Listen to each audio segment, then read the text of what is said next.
사랑하는 여러분 안녕하십니까? 저는 여러분에게 예수 그리스도의 복음을 전파하고 있는 예수제자교회 박정희 선교사입니다.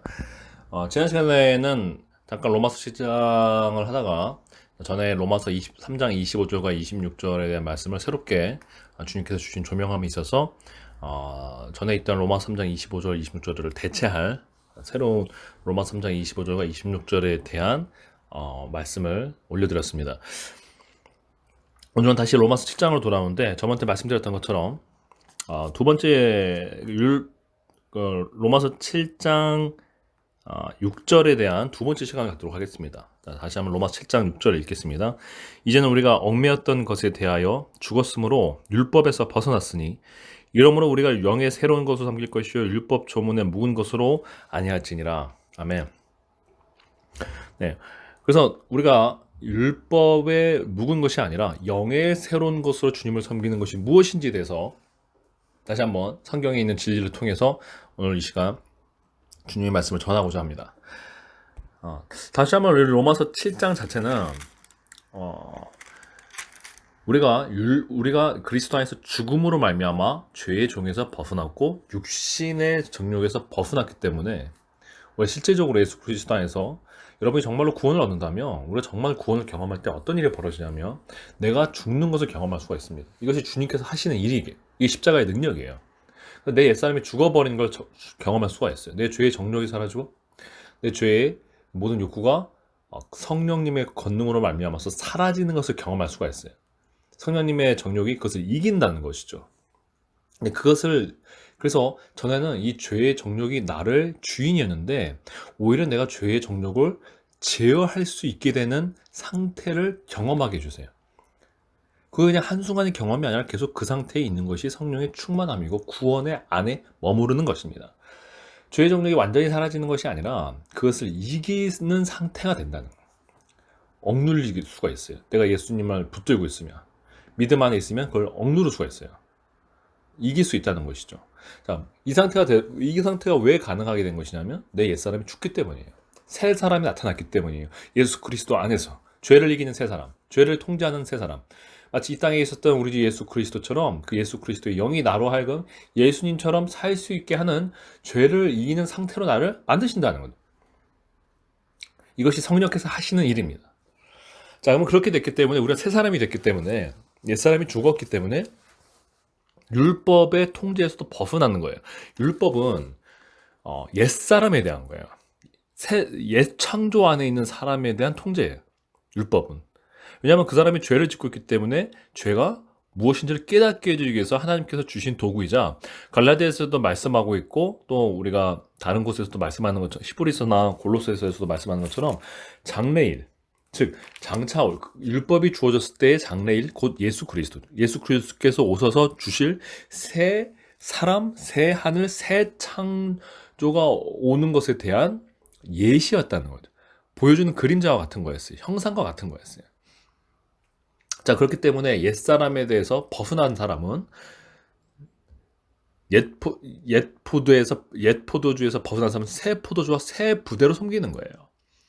새 포도주가 성령이고 새 부대가 새로운 그리스도의 명령이라는 거죠. 자, 그래서 더 이상 이 예수님 안에서 성령으로 예수 그리스도 안에서 새 창조를 받은 사람은 거듭나는 사람은 옛사람이 예수님과 함께 십자가에 죽는 사람은 더 이상 죄의 종욕의 노예가 되지 아니하며 또한 율법을 지켜야 할 의무에서 벗어나게 된다는 거예요. 율법을 지켜야 할 의무. 이방인이면 유대인이 되어야 되고 유대인이라면 유대인의 법을 지켜야 되는 이 의무에서 벗어나게 된다는 거죠. 자, 그러면 이제는 무엇으로 섬겨야 됩니까? 바로 7장 6절에 말씀하는 것처럼 율법 조문이 아니라 율법 조문에 묵은 것이 아니라 영의 새로운 것으로 섬겨야 한다고 말씀하고 있습니다. 성령의 새로운 것으로 섬겨야 한다고 말씀하고 있습니다. 그래서 신약성경은 구약성경처럼 구체적인 계명들을 우리에게 많이 전달하지 않는 것이죠. 왜? 성령께서 우리에게 전달하시기 때문이에요. 근데 성령께서 주시는 새로운 것은 무엇이겠습니까? 그것은 완전한 진리와 완전한 사랑과 완전한 은혜의 법이에요. 그건 어떤 조문화시킬 수 없는 것이죠. 여러분, 이 땅에서도 법이 왜 존재합니까? 우리가 집안에서 법이 존재하지 않는 것은 서로가 사랑하고 서로가 신뢰하기 때문에 가장 친밀하고 가장 신뢰가 있는 관계에서는 법이 필요가 없죠. 근데 왜 우리가 부부 사이를 벗어나고 우리가 부모와 자식 사이를 벗어나면 법이 있습니까? 서로 신뢰하지 않기 때문이에요. 서로 타인이고 서로 악을 행할 가능성을 가지고 있기 때문이에요. 여러분, 성령이 온 사람은 죄에서 벗어나고 그 심령이 예수 그리스도께 붙들려 있기 때문에 성령을 따라 행하는 자는 율법의 조문으로 행하지 않아요. 사실 우리가 법이라는 것은 그래서 가장 최소한의 도리를 하게 만들어 놓은 것이지. 그래서 항상 우리가 이 땅에서도 보면 도덕보다 밑에 있는 게 법이잖아요. 도덕보다 밑에 있어요. 응? 우리가 도덕적으로 볼 때는 저 진짜 나쁜 짓인데, 근데 법으로 보면 아니에요. 뭐 예를 들자면은 지금 간통죄도 없어졌지 않습니까? 도덕적으로 보면은 저 분명히 저 잡혀갈 짓을 나쁜 짓을 한 놈인데 법으로는 아니라는 거예요. 저도 법을 뭐 얄팍하게나마 뭐 법학과를 나왔으니까 그때도 제가 배웠던 느꼈던 건 뭐냐면, 뭐 그렇다고 해서 제가 무슨 정의감을 가지고 그때 대단한 정의감을 가졌던 것은 아닙니다만, 제가 가졌던 그 얄팍한 그 당시의 정의감으로도 이걸로는 도대체 사람들을 다 잡을 수가 없구나, 나쁜 사람들도 잡을 수가 없구나, 쉽게 말해서 다 처벌할 수가 없고 사회 약자들 다 보호할 수가 없구나. 네. 그 법학자들도 어느 많이 인정하죠. 그래서 뭐 어렵게 말하면 현실과 뭐 법조 사이에 그 괴리가 있다, 이렇게 얘기하잖아요. 네, 괴리가 있어요. 근데 하물며 하나님의 나라가, 하나님께서 다스리신 나라가 그런 유치한 조문으로 통제한다면 그거는 완전한 나라가 있을 수 없어요. 하나님의 나라는 의인들의 나라고 하나님의 성령이 다스리시는 곳이에요. 가장 중요한 거는, 타락한 거는 인간의 마음이에요. 그 마음이 거룩해지고 마음이 깨끗하고 마음의 사랑이 넘치고 마음의 의로움이 가득하면 그 사람의 행함에는 조문이 아니라 그 마음이, 하나님의 마음이 다스리면 되는 거예요. 마음이 인간의 죄인이기 때문에 사도 바울이 말씀했잖아요. 뒤에서 보면 다른 서신서에서도 사도 바울께서 말씀하신 게, 율법은 죄인들에게 필요하다고 말씀하셨어요. 악하니까 필요한 거예요. 마음이 악하니까, 마음이 악해서 지가 죄가 죄인임을 부정하려고 하고, 죄가 그 양심에 새겨진 것마저도 부정하니까 아니야, 이건 죄야, 그렇게 하지 말아라고 얘기하는 거죠. 근데 마음이 바뀌어버리면 성령께서 내 안에서 무엇이 선과 악인지를 우리에게 알려주시고 우리에게 명확하게 하시기 때문에 우리가 모든 순간에, 조문으로 다 얘기할 수 없는 모든 삶의 순간에 의를 행할 수가 있다는 거예요. 어떻게 이 수많은 상황과 수많은 상황마다 변수가 다르고 똑같은 어떤 상황처럼 보여도 그게 모든 조건이 다 달라지는 속에서 어떻게 그게 율법 조문으로 그걸 규정할 수 있습니까? 불가능한 거예요. 그래서 이제 완전하신 우리 주 예수의 영이 우리에게 임하면 글로 다 표현할 수 없는 모든 것을 성령의 새로운 것이, 성령의 새로운 마음이, 여기 또 새로운 것이라고 그랬잖아요. 율법은 묵은 것이라고 그랬잖아요. 옛사람에 대한, 죄인들에 대한 법이 아니라 성령의 새로우심이 우리 마음을 새롭게 하신 그 우리 마음이 깨끗해져서 깨끗한 행동과 깨끗한 말이 나오게 하시는 거라는 거죠. 그래서 그것은 어떤 천편일률적인 어떤 행동 지침이 아니에요. 그래서 복음은 도리어 예수께서 뭐라고 말하셨어요?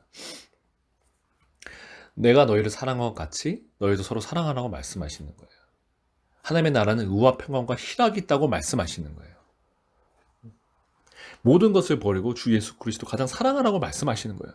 그러면 그 모든 명령 속에서 성령을 받은 사람은 그것이 무엇을 의미하는지를 알고 자기 삶에서 무엇이 가장 예수 그리스도를 사랑하는 것인지, 하나님을 가장 경외하는 것인지, 무엇이 모든 율법의 복음에 있는 모든 말씀들, 율법과 다르게 구체적인 행동 지침이 아니라 영의 것을 얘기하고 있다는 거예요.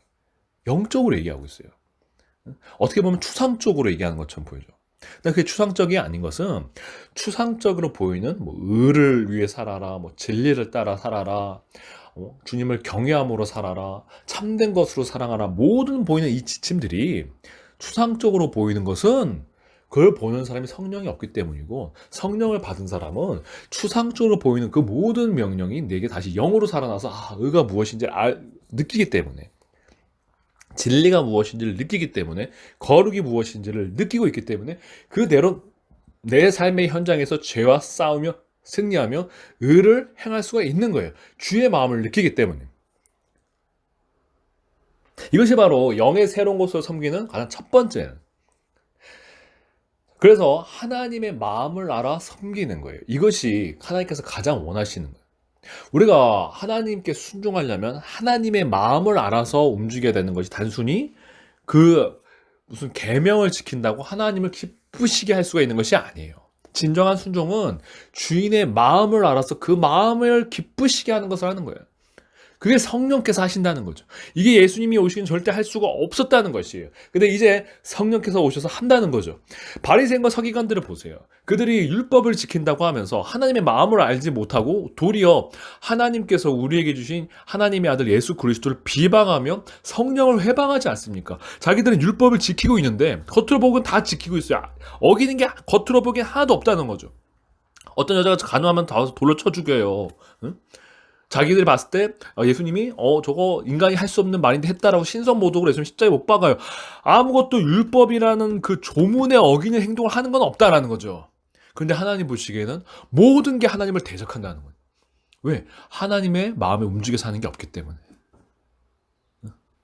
그래서 율법 조문을 이용하여 오늘 7장에도 말한 것처럼 율법 조문을 이용해서 도리어 그들이 죄를 짓는다는 거죠. 적용하지 말아야 될 것에 하나님의 말씀을 적용하고 적용해야 될 것에 하나님의 말씀을 적용하지 않고, 이게 예수님께서 그들에게 대해서 뭐라고 말했어요?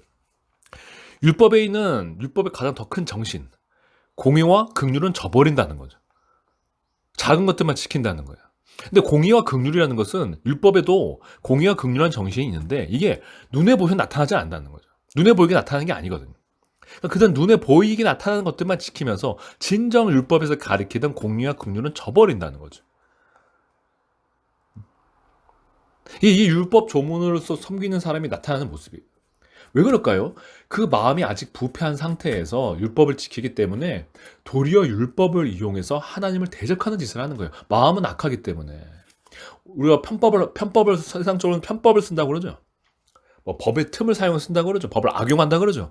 그들은 도리어 율법을 악용해서 자기들의 이익과 자기들의 정욕을 이루고 자기들의 분노와 증오를 푸는 거예요.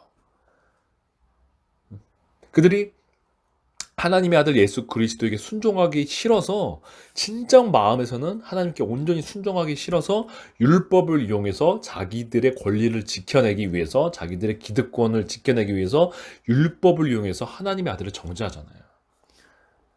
율법 자체가 악하다는 게 문제가 아니라 율법을 지키고 사용하고 그것을 해석하는 자가 악하기 때문에 그걸 악하게 해석하고 악하게 적용해서 악하게 집행한다는 거죠. 그 세상에서도 많이 벌어지는 일이지 않습니까? 뭐 지금도 보면은 정부가 법이라는 것을 자기들이 원하는 대로 만들어서 자기들이 원하는 방식으로 집행을 하고 자기들이 원하는 방식으로 재판을 하려고 하잖아요. 그게 뭐 세상 정부가 늘 해오던 짓이죠. 인간이 약하기 때문이에요. 심지어 근데 그 인간은 심지어 하나님의 법에 대해서 그렇게 한다는 거죠.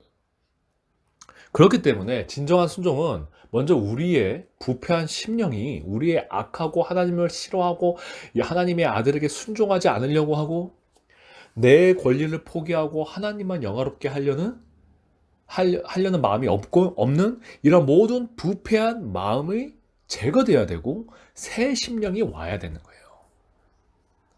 그렇지 않으면 도리어 하나님의 이름으로 예수님의 그 비유에 나왔던 것처럼 주인의 종이라고, 왕의 신하라고 한 자들이 그 포도원을 맡겨놨는데 그 포도원을 지켜내면서 오히려 왕이 종을 보내고 나중에 아들을 보내도 그를 죽이는 짓을 한다는 거죠. 우리한테 이 포도원 맡기지 않았느냐? 우리가 왜 주느냐? 이런 식으로 죽이려고 한다는 거죠. 하나님의 말씀으로, 하나님의 율법으로 도리어 자기들의 기득권을 지키고 자기들의 명예와 자기들의 권력을 지키고 자기들이 사람들로부터 인정받기 위해서 하나님의 법을 사용해서 훨씬 더 큰 죄, 하나님의 영광을 가로채는 죄를 짓는다는 거예요. 지금 보면 목사들이 그렇죠. 하나님을 섬긴다고 하면서 모든 영광을 자기들이 가로채요. 자기들의 권력을 가로채요. 그래서 그들의 얼굴빛에는 그들의 인간의 명예와 인간의 명예로 얻어진 탐욕이 쌓여 있어요. 그들의 얼굴빛에는 사람의 명예에 대한 탐욕이 가득하다고요. 권력욕이 가득하다고요. 왜 그렇습니까? 그들이 마음에서 변화되지 않고, 마음은 변화되지 않은 채 그들이 주님의 말씀을, 심지어 복음이 기록된 신약 성경을 다 사용해서 자기들의 권리를 지키는 데 사용하기 때문이에요. 자기들의 권리를 지키도록 해석을 해요. 비뚤게 해석을 해요. 성도들이 자기를 좋아하게, 하나님을 따르게 되는 게 아니라 자기를 좋아하게 아부하는 말로 점철을 해요. 죄가 아닌 것을 죄라고 하고 죄인 것을 죄가 아니라고 한다는 거예요. 엉뚱한 교회법을 만들고 심지어 율법도 아니라 교회법을 만들어서 자기들이 복종하게 만들고 그 교회법을 지키지 않으면 나쁜 것처럼 만들면서 도리어 정말로 말씀에서 말하는 오직 성령과 진리로 오직 우리의 전부를 걸고 헌신하는 주님의 말씀을 그들이 가리우고 자기들도 그렇게 하지 않고 자기들이 가지고 있는 신자들도 그렇게 살지 않게 막아버린다는 거죠. 그렇기 때문에 인간이 이렇게 악하기 때문에 우리는 오직 영의 새로운 것으로만 주님을 섬겨야 됩니다. 그 일을 위해서 우리 주 예수께서 오셔서 우리 옛사람을 십자가, 이 악한 우리 옛사람을 십자가에 못 박아 죽이시고 우리의 옛 영을 죽이고 우리의 어둠의 영, 죄의 영을 죽이고 우리 안에 새 사람으로 살게 하신다. 자, 그래서 우리가 다시 한번 말씀드리지만 주님의 성령으로만 하나님을 섬겨야지 우리가 소위 말해서 무슨 뭐 성경 말씀대로만 하나님 섬기겠다 하는 사람이 굉장히 위험한 게 뭐냐면 우리는 절대 성경 말씀을 온전히 해석을 할 수가 없어요. 사람의 힘으로는. 오직 성령 안에 있는 지혜와 계시의 영이 그리스도의 마음을 우리에게 비춰주실 때에 우리가 그리스도의 마음을 알고 예수 그리스도의 마음으로만 성경을 해석할 수가 있어요. 내 마음으로 하는 성경 해석, 하나님을 망령되이 일컫는 거예요. 엄청난 죄를 짓는 거예요. 근데 그렇게 하고 있다는 것이죠. 심지어 구약 율법이 아니라 신약의 이 복음을 대할 때조차도 오직 성령이 필요해요. 더더욱 필요해요. 신약 성경 더더욱 영의 새로운 것으로 적혀진 글이기 때문에 구약도 당연히 마찬가지지만 복음이기 때문에 완전한 예수 그리스도의 복음이기 때문에 더더욱 성령이 오셔야 된다는 것이죠. 성령께서 어떻게 우리를 말씀을 해석하게 하십니까? 예수 그리스도의 마음으로 해석하게 하시죠. 그렇기 때문에 모든 성경 해석이 신약부터 구약까지 예수 그리스도의 삶과 예수님의 십자가와 예수님의 부활과 예수님의 가르침을 벗어날 수가 없어요. 성령께서는 예수 그리스도의 영광을 드러내시고 그리스도에게 우리가 복종하게 하는 그리스도의 영이 우리가 그리스도를 주로 시인하게 하며 말로만 주로 시인하는 게 아니라 예수 그리스도를 순종하게 하는 거예요. 그렇다면 우리가 그분을 따라가게 하는 것이죠. 그렇다면 우리가 주님께서 말씀하신 모든 가르침이 가장 반석이 되게 만드시고 그래서 어떠한 성경의 가르침도 창세기부터 요한계시록까지 모두 예수 그리스도께서 사신 것과 행하신 것과 예수님의 마음과 예수님의 말씀과 예수님의 십자가와 부활에 다 일관되게 해석하게 만들어 주신다는 거예요. 어렵게 말하면 그리스도 중심적이 되게 하신다는 거예요. 모두 다 그리스도의 말씀에 부합되게 만드신다는 거죠.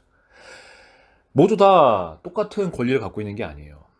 우리 골로새서 말씀에 만유가 예수 그리스도 안에서 통일되게 하는 것이 아버지 하나님의 뜻이라고 말씀하셨어요. 만유를 그 안에서 통일되게 하시는 것. 이것은 심지어 하나님의 말씀마저도 하나님의 모든 신구약의 말씀마저도 예수 그리스도 안에서 통일되게 하시는 거예요. 예수 그리스도가 하나님의 거룩한 가장 성전보다 더 큰 이이시며 안식일의 주인이시며 예수님이 하나님의 말씀이시기에 예수님께서 하시는 행동과 예수님의 삶이 우리의 모든 성경 해석의 기준이 되게 만드시는 것이 성령이신. 자, 그러면 예수님께서 어떻게 하셨어요? 예수님께서 율법을 지키셨을 때 예수님 분명히 뭐라고 말씀하셨어요? 나는 너에게 말하노니 다른 것을 주신다고 말씀하셨어요. 다른 것을 주셨어요. 그리고 예수께서 친히 사도 바울에게 그리고 부활하신 후에는 이제 율법이 아니라 예수 그리스도의 말씀을 따라가야 된다고 말씀하신 거예요. 예수님께 십자가에 지고 다 이루셨다고 말씀하셨잖아요. 그래서 내가 새 계명을 준다고 말하는 거예요. 옛 계명이 아니라 새 계명을 준다고 말씀하신 거예요. 물론 그것이 단순히 너희가 서로 사랑하라는 말씀만 다 있는 것이 아니라 내가 너에게 가르쳐 분부한 모든 것을 다 지켜 행하라고 말씀하신 거죠. 그래서 우리는 예수 그리스도를 따라가야 돼요. 두 번째, 율법의 조문을 묵은 것 섬기지 않는다는 것은 절기신앙이라든지 갖가지 예식신앙, 그러니까 종교적 예식으로 하는 신앙이 없이 하신다는 거죠. 그래서 우리가 갈라디아서 말씀을 보면 갈라디아서 4장 8절과 9절 말씀을 보겠습니다. 8절과 9절부터 11절까지, 8절부터 11절까지 말씀을 보겠습니다. 자, 그러나 너희가 그때는 하나님을 알지 못하여 본질상 하나님이 아닌 자들에게 종노릇하였더니 이제는 너희가 하나님을 알 뿐 아니라 더욱이 하나님이 아신 바 되었거늘 어찌하여 다시 약하고 천박한 초등학문으로 돌아가서 다시 그들에게 종노릇하려 하느냐. 너희가 날과 달과 절기와 해를 삼가 지키니 내가 너희를 위하여 수고한 것이 헛될까 두려워하노라 라고 말씀하셨습니다. 자, 8절에 하나님이 아닌 자들에게 종노릇했다는 것은 율법도 들어가 있어요. 율법. 그래서 날과 달과 절기와 해를 삼가 지켰다고 말씀하는 것이죠. 그래서 9절에 말한 약하고 천박한 초등학문도 율법을 말씀하는 거예요. 세상 안에 속한 것 중에 이 율법을 말씀한 거예요. 그래서 이 율법에서부터 이 초등학문에서 세상의 초등학문 중에 가장 핵심적인 율법이라는 거죠. 율법만 있는 게 아니에요. 세상의 초등 원리. 근데 율법도 거기 들어가 있는데 왜 이 율법을 지키냐는 거죠.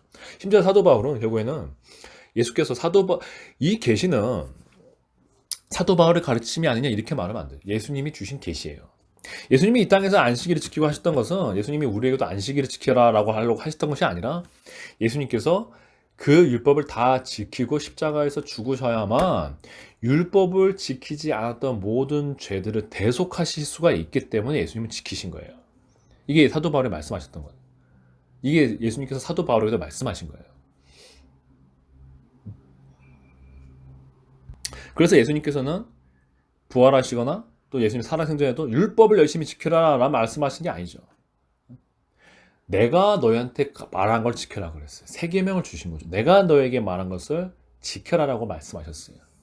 물론 예수님께서 마태복음에서도 보면은 처음에 예수님이 가르침을 시작하기 전에 이 율법의 작은 것 하나도 가르치지 않고 지키지 않고 가르치는 자는 천국에서 지극히 가장 작은 자가 될 것이라고 말씀하셨어요. 근데 그게 우리 보고 율법을 지키라는 게 아니라 예수님이 하시는 모든 가르침, 이제 앞으로 하실 모든 가르침이 율법 전체를 지키게 하는 말씀이 된다는 거예요. 예수님이 말씀을 가르치게 되면 그게 심지어 율법을 초월한 것이기 때문에 서기관과 바리새인의 의보다 더 나은 것이기 때문에 예수님의 말씀을 모두 다 지키고 가르치고 그것을 행하게 되면 당연히 율법을 초월해 있는 것이기 때문에 율법은 예수님의 의 앞에서 유치하는 것이기 때문에 그건 당연히 다 지키게 되는 것이죠. 기초인가요? 초등 한 번밖에 되지 않으니까요. 자, 그럼 다시 이 갈라디아서 말씀을 보면 이제 너희가 하나님을 알 뿐 아니라 더욱이 하나님이 아신 바 되었거늘 어찌하여 다시 약하고 천박한 초등 한번 돌아가서 다시 그들에게 종노릇하느냐. 너희가 날과 달과 절기와 해를 삼가 지킨다고 말씀하셨어요. 자, 율법적인 신앙의 핵심, 신앙 중에 첫 번째 말씀드린 것처럼 글로만 어떤 계명을 지키려고 하는 것이다. 라면 이 두 번째는 뭐냐면 날과 달과 절기를 지키려고 한다는 거예요. 무슨 하나님이 뭐 주일 지키면 기뻐하지 않아요. 하나님이 무슨 절기 지키면 부활절 지키면 기뻐하지 않아요. 하나님이 무슨 어떤 막 일들 만들어 놓고 보면 지키면 기뻐하지 않는다고요. 근데 그렇지 않다라는 거예요. 그렇지 않다라는 거예요. 예수님께서 안식일의 주인이 나라 그랬어요. 예수님께서 내가 너희에게 안식을 준다고 말씀하셨어요. 내가 너에게 쉼을 주라고 말씀하셨어요. 예수님과 함께 있는 모든 순간이 성전 안에 있는 순간인 것 같고 예수님 안에 있는 모든 순간이 마치 안식일 것 같고 예수님 안에 있으면 모든 순간이 유월절과 같은 거예요. 예수님 안에 있는 내가 그리스도와 함께 살아가는 모든 순간이 거룩하게 되는 내 매일이 거룩하게 되고 내 매일이 하나님 앞에서 완전히 구별된 날이 되는 거예요. 내 삶이 성전이 되는 거예요. 그 모든 절기는 이거에 대한 예표밖에 되질 않았어요. 그래서 내가 골로새서 말씀에서도 골로새서 2장 16절에서도 보면 그러므로 먹고 마시는 것과 절기나 초하루나 안식일을 이유로 누구든지 너희를 비판하지 못하게 하라. 이것들은 장래일의 그림자이나 몸은 그리스도의 것이니라. 이것들은 장차 올 것에 대한 그림자였고 그 몸, 본체는 곧 그리스도예요. 그리스도의 그림자였다는 거죠. 우리의 그림자는 몸의 그림자잖아요. 그리스도의 그림자였다는 거예요. 근데 이제 그리스도께서 오셨잖아요. 그럼 우리가 더 이상 그런 것들을 할 필요가 없는 거예요. 그럼 우리가 아무것도 안 해도 되냐? 이게 아니라 그리스도 안에서 그리스도의 계명을 지켜야 되는 거죠. 영의 계명을 지켜야 되는 거예요. 그리스도께 순종해야 되는 거예요. 그것이 진정 여러분 더 훨씬 어려워요. 왜? 절기 지키는 거는 마음과 상관없고 내 마음이 이렇건저렇건 그냥 절기 지키고 하라는 대로만 하고 겉으로 보기만 하면 되거든요. 안식일 지키면 되거든요. 먹지 말라는 거 먹고 먹으라는 거 먹으면 되거든요. 근데 예수님을 따라가는 건 매 순간 내 마음을 감찰하시는, 내 마음이 늘 전심으로 주님을 따라가고 내 마음이 믿음으로 움직이고 의심으로 움직이지 아니하며 내 모든 마음이 주님께 진정한 사랑으로 움직여야 되는 것을 주님께서 명령하시거든요.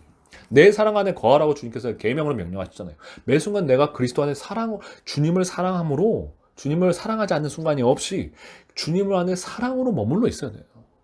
이게 가장 제일 되는 거죠. 예수 그리스도를, 아버지 하나님을 생명 다해 사랑하는 거. 율법은 물론 하나님을 온 마음과 뜻과 정성으로 다 사랑하라고 했지만 구체적인 계명은 다 이런 거였다는 거죠. 근데 예수님은 계속 이걸 얘기하셨다는 거예요. 왜? 율법은 죄를 드러낼 뿐 죄를 없이 하지 못하고 사람을 변화시키지 못하기 때문에 변화되지 않는 인간이 지킬 수 있는 결국 날과 절기나 이런 거나 얘기한 거예요. 그러나 예수님께서는 이제 그 스스로 우리의 죄를 없이 하셨고 우리에게 새 마음을 주시기 때문에 우리에게 새 마음과 새 마음의 사람의 삶에 대해서 얘기하셨다는 거예요. 그게 우리에게 계명을 주셨다는 거예요. 그래서 우리는 예수 그리스도를 우리가 온 마음 다해 섬겨야 된다는 거예요. 율법은 하나님을 온 마음과 뜻과 정성을 다해서 사랑하라고 했지만 그것을 하지 않는 것에 대해서 크게 정죄하지 않았어요. 그걸 드러낼 방법도 없고 알 방법도 없고 실행할 방법도 없기 때문에. 그런데 신약 성경은 예수님께서 뭐라고 말씀하셨어요? 누구든지 나를 따르는 자가 자기를 부인하고 자기 목숨마저도 미워하지 않으면 내게 합당치 아니하다 그랬어요. 합당치 아니하다 그랬어요. 내게 올 수 없다고 하셨어요. 거절한다는 거죠. 명확하게 거절한다는 거죠. 율법은 마음이 그렇지 않다고 내가 다 거절한다? 그렇게 얘기하냐. 선지자서에는 얘기했지만 율법의 오경 자체는 그것다고 거절하고 쫓아라 이런 얘기 안 했죠. 예수님은 그 사람을 쫓아버려요. 예수님의 총회에 있지 못한다는 거죠. 예수님 안에 있을 수가 없다라는 거예요. 마음이 그렇지가 않으면. 근데 구약은 마음이 그렇지 않다고 해서 총회에서 쫓아내라 이런 말씀을 하지 않으셨다는 거죠. 그러니까 여러분 예수님 안에 있는 사람은 더 이상 날과 절기와 이런 걸 또 중요하게 여기는 게 아닌데, 자 먼저 성당부터 보세요. 가톨릭부터 보세요. 천주교부터 보세요. 얼마나 성경에 있지도 않은 수많은 절기만 만들어내잖아요. 거기서 무슨 행사하고 막 거룩한 척 하고 있고 거기서 무슨 종교 예식 버리고 미사하고, 미사도 원래 예배가 아니라 제사란 뜻이죠. 예식하고 리추얼하고 아무 의미가 없다라는 거예요. 아무 의미가. 주님은 그런 거에 관심이 없다라는 거죠. 주님은 그런 걸 하지 말란 말씀 안 하셨지만 그런 거 의미가 없다라고 하셨다는 거죠. 그리고 기독교도 마찬가지예요. 우리 개신교도 수많은 절기 만들고 섬기고, 주님이 언제 그런 거 하라 그랬어요? 주님이 언제 예수님 십자가 생각도 안 하다가 고난주일 때 잠깐 생각하고 부활절 때 예수님 부활 잠깐 생각하고 언제 이런 외식적인 신앙을 살려고 그랬어요? 우리는 매일 삶이 예수님 앞에서 십자가를 지고 예수님과 죽고 예수님과 부활하는 삶이어야 되는 것이죠. 그런 외식적인 게 어디 있어요? 그걸 외식이라고 하는 거예요. 그 구약세 때는 그렇게 정죄하지 않았지만 이제 신약부터는 그걸 정죄하신다는 거죠. 아무 의미가 없다라는 거예요. 자, 그래서 이 문제에 대해서 로마서 15장에서도 또 나오는데, 절기를 아직 이것이 복음임에도 불구하고 그래도 절기를 좀 지켜야 마음이 편하다면 그걸 뭐라고 하진 않았어요, 사도 바울이. 하지만 그거 갖고 남을 비판하지 말라고 하셨죠. 또 안 지키는 절기나 날이나 안 지키는 사람도 지키는 사람 보고는 그 사람 믿음이 약한 건데 그 믿음이 약한 자의 의견을 비판하지는 말라고 그랬어요. 왜냐하면 뭘 먹는다고 해서 먹지 않는다고 해서 또 무슨 나를 좀 중요하게 생각해서 안식일을 좀 지키고 안 지킨다고 해서 이것이 이것이 예수 그리스도를 따라가고 하나님께서 받으시는 데에 문제가 생기게 하는 건 아니라고 했어요. 그런데 문제는 뭐냐면 지금 교회들의 문제나 지금 율법 신앙의 문제는 뭐냐면 그거를 중요하게 만들었다는 거죠. 그래서 사도 바울이 갈라디아서 쓴 거예요. 그들이 할례를 받고 율법을 지켜야만 그리스도의 사람이 된다, 하나님의 사람이 된다, 하나님 앞에서 의롭다 하심을 얻는다, 죄를 안 짓는 거다라고 얘기하기 시작하니까 여기에 대해서 사도 바울이 절대 그렇지 않다고 얘기한 거죠. 근데 자기가 하나님께 무슨 더 소위 말해서 정성을 들이는 마음으로 그러는 것까지는 이해해 주겠는데 그것도 믿음이 약한 거니까 언젠가는 변해야 되는 건데 언젠가는 변해야 되는 건데 그것마저도 네가 그 정도까지 믿음이 약해서 그냥 어느 날을 더 중요하게 여기서 하는 것까지 내가 봐주겠는데 그걸 가지고 안 지키는 것을 죄라고 말하기 시작하는 순간 네가 이걸 안 지키는 것을 네가 율법을 안 지키고 네가 할례를 안 행하고 무슨 절기를 안 지키고 무슨 교회법을 안 지키는 것이 죄고 하나님을 대적하는 것이라고 말하는 순간 사도 바울은 절대 아니다라고 말한 거죠. 그리고 그것은 다른 복음을 말한 자고 그렇게 말한 자들은 심지어 저주를 받는다고까지 말씀하신 거예요. 왜? 사실 그건 아무 상관이 없기 때문이에요. 그 진정 오히려 믿음이 강한 자는 그런 절기나 먹고 마시는 걸 지키시는 것이 아니라 진정 하나님께서 원하시는 하나님의 나라는 먹고 마시는 데 있지 아니하고 절기에 있지 않기 때문에 하나님이 진정 원하시는 참된 의로움과 참된 평강, 참된 사랑과 참된 영의 기쁨과 참된 하나님께 순종하는 의와 진리를 따라가는 것이지 그걸 행하는 것이지 무슨 절기 지킨다고 먹고 마시고 지킨다고 하나님을 기쁘시게 하지 않는다는 거죠. 그래서 믿음이 약해서 주님을 따라가면서 성령을 따라가면서 그래서 조금 더 뭐 플러스해서 이런 거를 하는 것은까지는 이해하겠지만 이러한 요소를 이러한 율법적인 요소를 마치 신앙의 본질인 것처럼 얘기하는 순간 이것이 죄와 죄가 안 되는 것처럼 얘기하는 순간 의와 의가 아닌 것처럼 얘기하는 순간 그것은 이단이 된다는 거예요. 다른 복음이 된다는 거예요. 근데 지금 문제는 뭡니까? 지금 그 지경을 하고 있다는 거죠. 11조 안 바치면 정죄하고 11조 바치면 복 준다고 그러고 어디 구약에 있던 걸 여기에 가져옵니까? 지금은 우리가 우리의 모든 소유를 예수님께 11조가 아니라 10의 10을 모든 것을 예수님을 위해서 내놓는 삶을 살아야 돼요. 그리고 언제 하나님하고 그런 거래 관계를 합니까? 그런 거래 관계는 율법적 관계예요. 지금은 우리가 예수 그리스도의 그 언약 안에서 생명을 주고받는 관계인 거죠. 모든 것을 다. 사랑하는 여러분, 오늘 율법에 묵은 것이 아니라 영의 새로운 것으로 섬겨야 한다는 복음의 굉장히 중요한 내용을 말씀드렸어요. 이것은 단순히 어떤 신학이 아니라 사도 바울의 명령이에요. 말씀이에요. 그리고 이것은 사도 바울의 말씀은 우리 주 예수 그리스도의 계시고 예수님의 명령이 예수님의 복음이에요. 복음은 여기까지 포함되어 있어요. 왜냐하면 예수님의 가르침은 제가 아까 모든 것이 예수님의 가르침이 중심이 된다고 그랬죠. 예수님의 가르침은 살아생전하고 부활해서만 끝나신 게 아니에요. 베드로에게도 깨닫게 하신 게 그리고 결국에는 사도행전을 통해서 그리고 결국에는 사도 바울을 통해서 이 그리스도의 복음이 다 예수님께서 전파하시는데 결국에는 율법이 아니라 성령으로 섬겨야 된다는 것까지 말씀을 하신 거예요. 심지어 예수님께서 생전에서도 그렇게 생각될 수 있는 말씀들을 계속 여기저기서 하셨죠.